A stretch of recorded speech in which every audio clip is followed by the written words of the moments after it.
नमस्कार प्यारे बच्चों, आप सभी का हार्दिक स्वागत है एक बार फिर से हमारे YouTube चैनल में। और आज हम जिस टॉपिक को कवर करने जा रहे हैं वो हमारी कक्षा 12वीं गणित विषय एनसीईआरटी का बेहद ही इम्पोर्टेंट टॉपिक है, जो हम कह सकते हैं कि इस टॉपिक की सहायता से हम अपनी कैलकुलस वाली पार्ट की शुरुआत करते हैं। हालांकि कक्षा 11वीं में हम इसका भी एक स्टार्टिंग चैप्टर हम कवर कर चुके हैं, जिसका भी नाम है लिमिट एंड डेरिवेटिव। सीमा और अवकलज नाम का एक चैप्टर हम कवर कर चुके थे अपने कक्षा 11वीं में। आज हम टॉपिक कवर करने जा रहे हैं, उसका नाम है कंटिन्यूटी एंड डिफरेंशिएबिलिटी। हिंदी में यदि बात करें तो इसका नाम होता है सांतत्यता एवं अवकलनीयता। तो सांतत्यता पे आते हैं। सबसे पहले तो बेटा देखो कितना अच्छा खूबसूरत एक नाम है। सांतत्यता का मतलब होता है कोई भी चीज जो है अनवरत रूप से चलती रहे, कहीं टूटे नहीं, वही हमारी कैसी होती है, सतत होती है। तो इसी टॉपिक पे हम आगे बढ़ते हैं और सबसे पहले हम इस टॉपिक से जो बात करने वाले हैं वो है इसका परिचय, इंट्रोडक्शन। कुछ परिभाषा के माध्यम से हम इसका एक इंट्रोडक्शन पढ़ेंगे। हमारी परिभाषा क्या कहती है? एक फलन है जो कि अपने प्रांत में सतत होता है। एक फलन अपने प्रांत में कैसा होता है बेटा? सतत होता है। और सतत का मतलब, प्रांत का मतलब समझ लें। यदि मैंने मान लिया कि हमारे पास एक फलन है बेटा और हमारे फलन का नाम है f(x) बराबर sin x।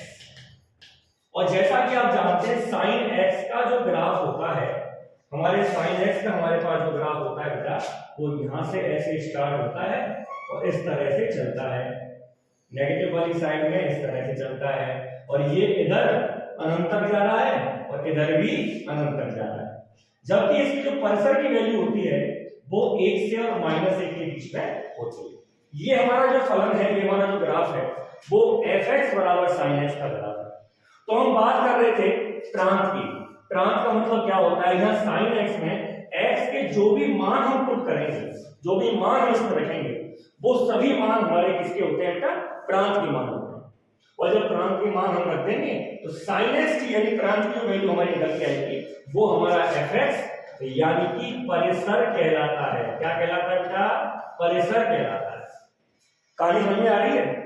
इसके बाद देखें, एक फलन अपने प्रांत में सतत होता है यदि उसका आलेख यानी कि ग्राफ बनाने पर उस प्रांत में वो ग्राफ कहीं भी टूटा नहीं हो, खंडित नहीं हो। खंडित का मतलब ब्रेक नहीं हो।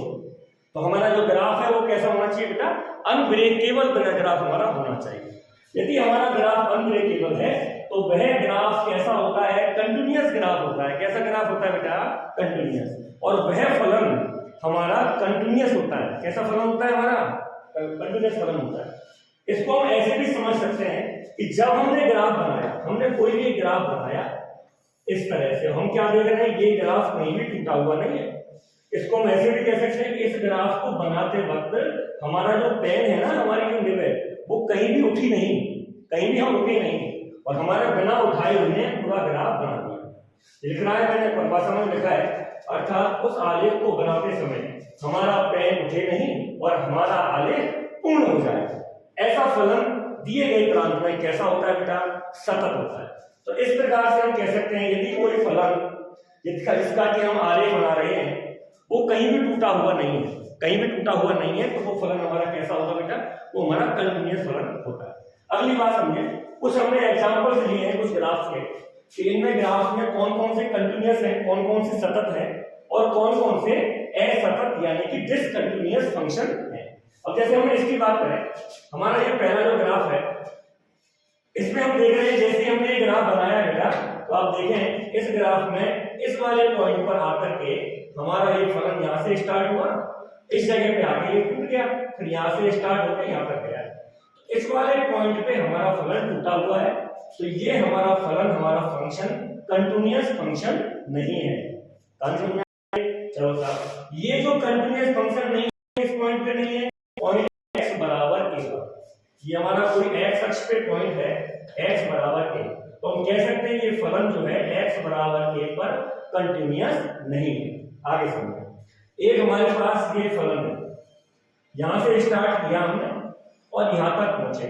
यहां से और यहां तक जाने में हमारा ग्राफ कहीं टूटा हुआ नहीं था, तो हम कह सकते हैं इस वाले पॉइंट से और इस वाले पॉइंट तक तो हमारा ग्राफ जो है बिल्कुल कंटिन्यूअस है। ऐसे ही यहाँ से हमने स्टार्ट किया और यहाँ खत्म किया, इस वाले पॉइंट से और यहाँ वाले पॉइंट तक हमारा ग्राफ कैसा है बेटा, कंटिन्यूअस है। पर यदि हम पूरे पॉइंट की बात करें, पूरे ग्राफ की बात करें, तो यहाँ जाने के बाद हमारा पेन उठा है, तब जाके हमने दूसरा पार्ट इसका ड्रॉ किया। तो पूरा फंक्शन यदि हम बात करें तो पूरा फंक्शन हमारा कंटिन्यूअस फंक्शन नहीं है। अगली की बात देखो, यहाँ से हमने ग्राफ बनाया और हमने यहाँ खत्म कर दिया। बताओ कहीं हमारा पेन उठाया क्या, कहीं हमारा ग्राफ उठा है क्या, नहीं उठा है। इसका मतलब इस पूरे फलन की बात करें तो ये पूरा फलन हमारा कैसा है, कंटिन्यूअस फंक्शन है, सतत फलन। कहानी समझ में आ रही है? सेम ये वाला जो फंक्शन है ये भी हमारा कैसा फंक्शन है, कंटिन्यूअस है। ये वाला फंक्शन भी हमारा कैसा है, कंटिन्यूअस है। तो 1 2 3 तीन ग्राफ हमारे कंटिन्यूअस हैं और ये दो ग्राफ हमारे डिसकंटिन्यूअस ग्राफ हैं। आगे बात समझिए, ये बात हो गई हमारे कंटिन्यूअस और डिसकंटिन्यूअस फंक्शन की। अब अगली बात समझे कि यदि हमारे कोई फलन दे रखा है, हमें कोई ग्राफ दे रखा है और हमसे कोई पूछ ले भाई कि इस फलन के बारे में बताइए, क्या ये फंक्शन कंटिन्यूअस है, तो हम उसके बारे में मैथमेटिकल उसको हम कैसे प्रूफ करते हैं उसके बारे में हम चर्चा करते हैं। तो हमारा जो अगला टॉपिक है वो है मैथमेटिकल रिप्रेजेंटेशन ऑफ कंटिन्यूटी, यानी सातत्यता का गणितीय निरूपण। यदि कोई फलन हमें fx दिया हुआ है, एक फलन हमें दिया हुआ है बेटा fx, हमें एक फलन दे रखा है fx, हमें ये फलन दे रखा है fx। इस फलन का प्रांत का कोई एक बिंदु है x बराबर a, ये हमने इस फलन का ग्राफ बना रखा है, ये आपका एक फलन है fx। इस फलन पर हमारे पास एक पॉइंट है x बराबर a। x बराबर a पर हमसे पूछ रहा है भाई x बराबर a पर चेक करके बताएं कि दिया गया फलन हमारा कंटिन्यूअस है या नहीं। तो हमें क्या करना है बेटा, समझे, x बराबर a से थोड़ा सा आगे चले तो हमारे पास एक पॉइंट मिलता है जिसको कि हमने मान लिया a प्लस h, यानी कि a से h दूरी पर हमने एक अन्य पॉइंट ले लिया। इसी प्रकार a से h कम करके भी हमने एक दूसरा पॉइंट ले लिया। अब आप कहोगे गुरुजी ये h जो दूरी है वो कितनी है, h का जो मान है ना वो टेंड्स टू 0 है, इसको हम बोलते हैं टेंड्स टू, यानी की ओर अग्रसर। इसे हम क्या बोल देते हैं बेटा, की ओर अग्रसर। यानी h का जो मान है वो 0 की तरफ अग्रसर है। इसका मतलब क्या होता है कि h अपने आप को 0 बनाने का प्रयास कर रहा है। h का मान इतना नगण्य है, इतना छोटा मान है कि वो लगभग 0 का मान है, 0 नहीं है, परंतु वो अपने आप को 0 की तरह निरूपित कर रहा है, मतलब 0 की तरफ अपने आप को अग्रसित कर रहा है। तो लगभग 0 इसका मान होता है, यानी कि यहाँ से यहाँ तक की दूरी हमने डायग्राम में तो आपको दिखा दी है, पर आपको वास्तविकता में देखने को नहीं मिलेगी क्योंकि h जो है वो बहुत छोटा है। अब हुआ क्या, हमने x बराबर a पर इस फलन के बारे में चर्चा की। x बराबर a हमारा प्रांत का एक बिंदु है जिस पर हम सातत्य परीक्षण करने जा रहे हैं। तो इस x बराबर a पर हमारे पास जो वैल्यू है x बराबर a की, यानी कि fx, इस वैल्यू पर x बराबर a है तो x की जगह इसको a कर लें, ये भी हमारा x की जगह पर a f है। तो f a का जो मान है वो हमारा a प्लस h, यानी कि इस वाली वैल्यू के a प्लस h और a माइनस h के फलन के बराबर होना चाहिए। इसका मतलब क्या है वो समझे, ये a प्लस h का मतलब तो होता है हमारी राइट हैंड लिमिट।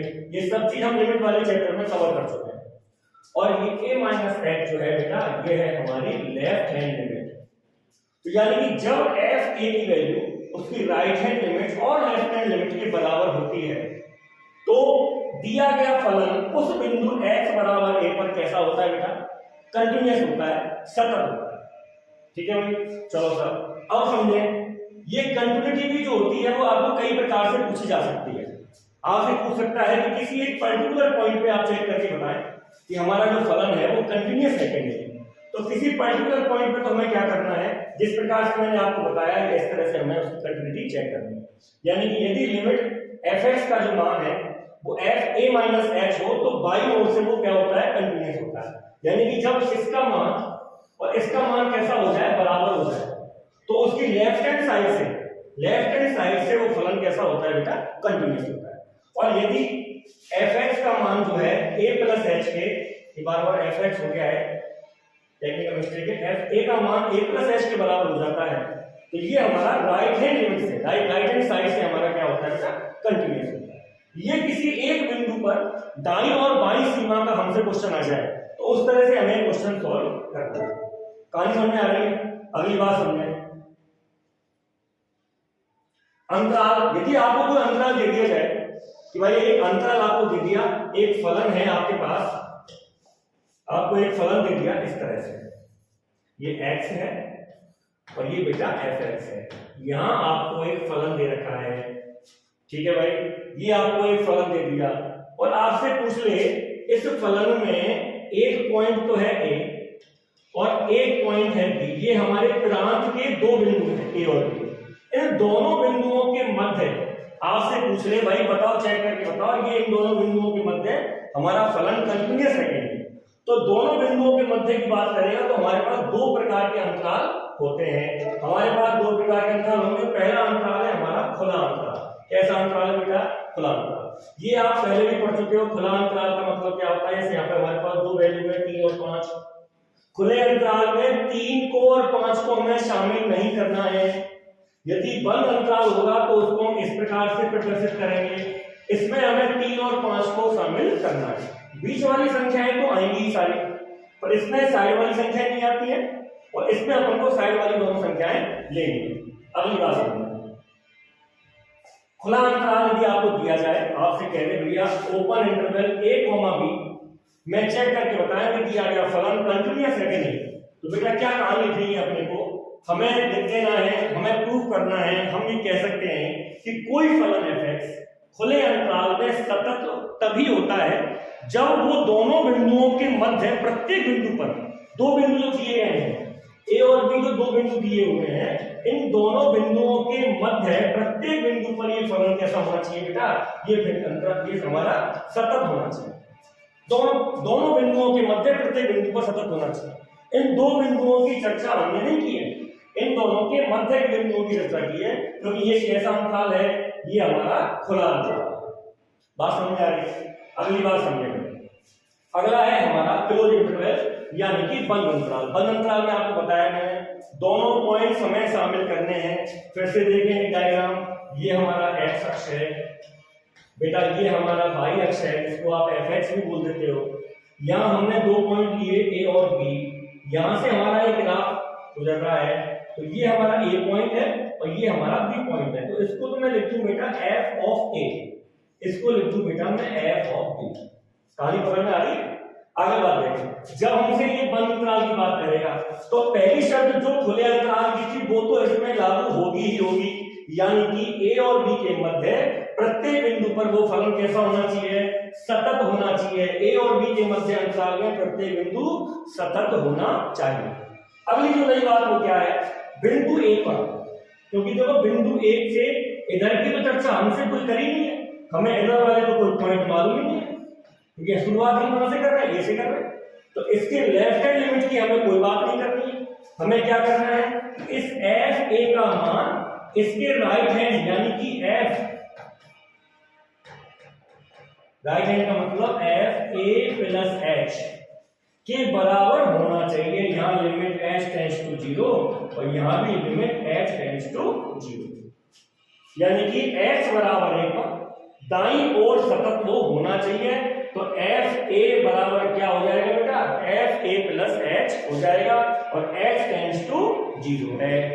कहानी समझ आ रही है? अगली बात समझे, जब ये पॉइंट हम b की बात करेंगे तो b से आगे वाला पॉइंट हमें मालूम ही नहीं है, इसका पीछे वाला पॉइंट मालूम है। पीछे वाले पॉइंट का मतलब इसकी लेफ्ट हैंड लिमिट और ये थी इसकी राइट हैंड लिमिट, यानी कि f ऑफ b बराबर होना चाहिए f of b minus h, यानी b से छोटा सा हम माइनस कर दें तो ये हमारा f ऑफ b और f of b minus h होना चाहिए, ठीक है ना?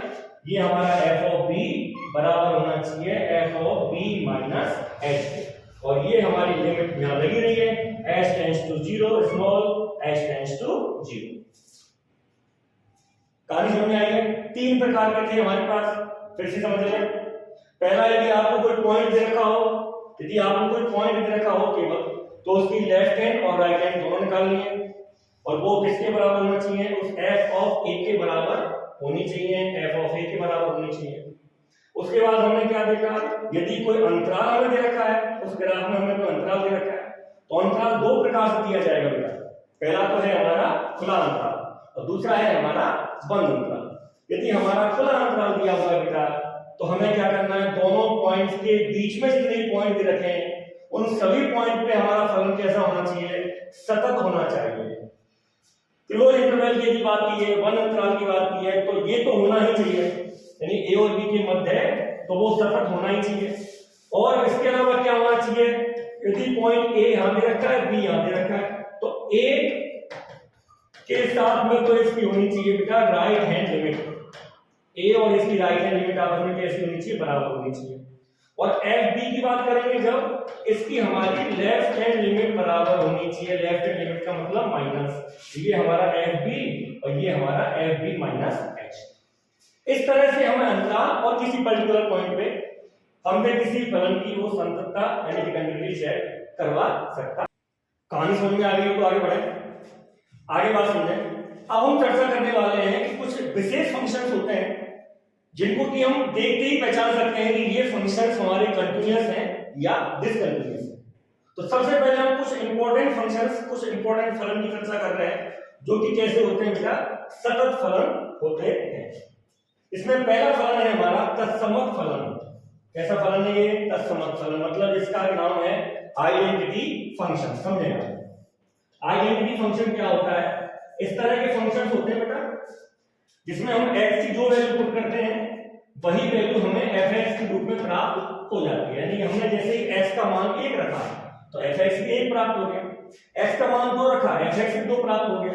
हम यदि समुच्चय की बात करें तो समुच्चय हमें किस प्रकार का मिलेगा, इसमें 1, 1, 2, 2, 3, 3, इस प्रकार के जो हमें फलन प्राप्त होते हैं वो फलन तत्समक फलन यानी आइडेंटिटी फंक्शन कहलाते हैं।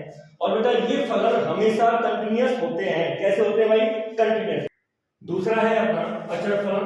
अचर फलन क्या होता है, ऐसा fx बराबर c, जैसे हमारा ये वाला जो फंक्शन है, ये जो ग्राफ्स हैं, ये सारे ग्राफ्स हमारे अचर फलन की ग्राफ है। आप यदि इस वाले ग्राफ की चर्चा करें, मैं दोबारा से ड्रॉ करता हूं इसको, यदि इस वाली ग्राफ की चर्चा करें, ये हमारा x है, ये हमारा fx है, और यहाँ पर y बराबर 3 पे हमारी कोई लाइन ड्रॉ कर रही है, कोई अक्ष से हमारी y बराबर 3 पॉइंट से कोई लाइन गुजर रही है, तो ये जो लाइन है ये x बराबर 1 पर भी यही रहेगी, x बराबर 2 पर भी यही रहेगी। मतलब x के किसी मान पे हम बात करें तो हमारे पास ये fx की वैल्यू है वो ये रहती है, यानी x के किसी मान से इसका मान परिवर्तित नहीं होता है, इसलिए इसको हम क्या बोलते हैं बेटा, अचर फलन बोलते हैं, कांस्टेंट फंक्शन बोलते हैं। अचर फलन हमेशा कैसे होते हैं, कंटीन्यूअस होते हैं। कैसे होते हैं, कंटीन्यूअस होते हैं। नंबर 3 की बात करें, बहुपदीय फलन। बहुपदीय फलन का मतलब जैसे हमारे पास कोई फलन है x² + 4x + 3, इसमें 2 से अधिक पद दे रखे हो, ये सभी फलन हमारे कैसे होते हैं, ये हमारे सभी फलन बहुपदीय फलन हैं, तो ये हमारे सारे फलन सतत यानी कंटीन्यूअस फंक्शन होते हैं। आगे की बात करें, त्रिकोणमितीय फलन, ट्रिग्नोमेट्रिक फंक्शंस, इनमें भी केवल और केवल sin x और cos x, केवल ये 2 ही फलन ऐसे हैं जो कि कंटीन्यूअस हैं। क्यों होते हैं कंटीन्यूअस, मैं आपको ड्रॉ करके बताता हूं। जैसे कि sin x की बात करें, अभी थोड़ी देर पहले हमने चर्चा भी की है, ये हमारा sin x का ग्राफ है और बेटा ये हमारा cos x का ग्राफ है। यदि दोनों ग्राफ को हम अनंत तक लेके चलें तो कहीं भी ये दोनों ग्राफ कोई टूटते नहीं है, अनब्रेकेबल है, इसीलिए तो ये कैसे हैं, ये हमारे कंटीन्यूअस फंक्शन है। आगे की बात करें, a की पावर x, fx a की पावर x, fx a की पावर x जो कि चर घातांकी फलन होता है, हाँ fx बराबर a की पावर x। कोई भी चर घातांकी यानी कि एक्सपोनेंशियल फंक्शन, कोई भी चर घातांकी फलन जो कि इंग्लिश में इसको बोलते हैं एक्सपोनेंशियल फंक्शन, ये सभी फंक्शंस कैसे होते हैं, कंटीन्यूअस होते हैं अपने नेचर में। लॉग वाले फंक्शंस कंटीन्यूअस हैं, sin hx, cos hx, tan hx, ये तीनों ही अति परवलय फलन हैं, हाइपरबोलिक फंक्शंस हैं, ये तीनों ही फंक्शंस हमारे कैसे होते हैं, कंटीन्यूअस होते हैं। इस वाले फलन की बात करें, ये मापांक वाला फलन है जिसको कि निरपेक्ष मान फलन यानी कि एब्सोल्यूट वैल्यू फंक्शन बोलते हैं। ये हमेशा ही सतत होते हैं, ग्राफ इनके इस तरह से बनते हैं।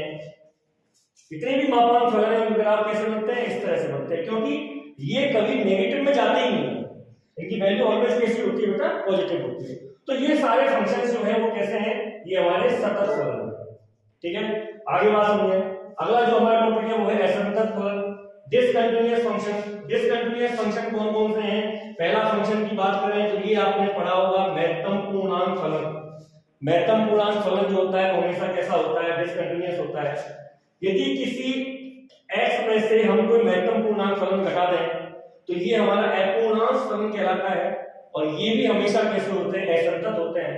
1/x fx बराबर 1/x, यदि x बराबर 0 हो तो ये हमारा कैसा होता है बेटा, ये भी हमारा डिसकंटीन्यूअस फंक्शन होता है। fx tan x sec x, ये सभी हमारे, देखो tan x की बात करें तो tan x का ग्राफ तो आप जानते हैं, इस तरह से इसका ग्राफ होता है, ये वाला ग्राफ होता है बेटा tan x का। तो देखो जब भी हम इसको ड्रॉ कर रहे हैं तो हमारा प्लेन होता है, तो ये तो कंटीन्यूअस है ही।